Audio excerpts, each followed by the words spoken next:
So I'm a little bit confused though, because you say you have a PhD in a scientific field, obviously, and then you have interest in God. Would you describe yourself as a Christian? Yeah, I would. But no, that word Christian is quite broad. Of course, it goes from one extreme to the other. But I would describe myself as I would say a sincere Christian. You know, a person who takes faith seriously.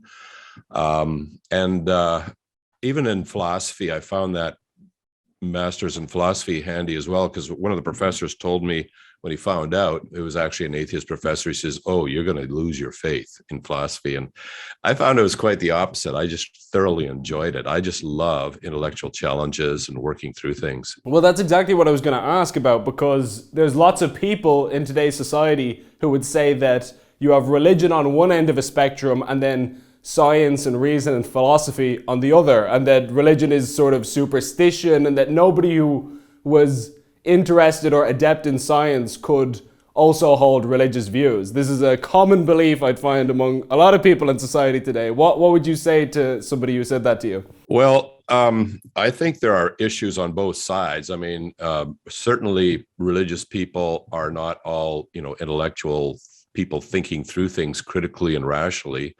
On the other hand, science has had some severe problems and is engaging in some severe problems as we speak. And that's been highlighted in journals such as Nature about, just the rise in a number of what they call, factors that are not good. People are more motivated by economic prestige and funding and so forth, and that tends to taint science.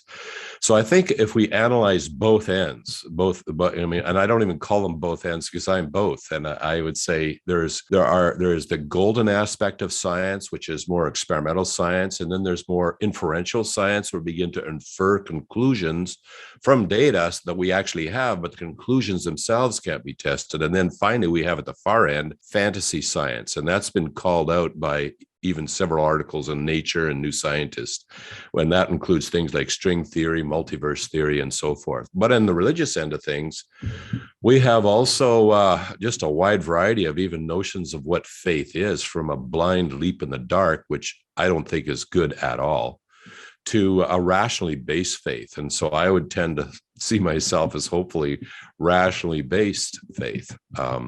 Thought through. I would have reasons for thinking and believing as I do, as opposed to just a total blind leap in the dark. Absolutely, and I'm sure, as you yourself will be well aware, the scientific method as we know it today was developed largely by Christian monks, Christian priests, clergymen for the most part, and that I don't think these things are mutually exclusive or in opposition to one another. They kind of go hand in hand in a lot of ways. That many of the early scientists during the Enlightenment, they would have viewed science as a form of worship, that you're trying to peel back the layers of reality and examine God's creation so you can better understand his nature. Yeah, absolutely. It is a form of worship. And I think I love the scientific method. And but that's where modern science has kind of run into some issues, where they're departing from the scientific method. And there's been some controversy in the journals on this, because some scientists are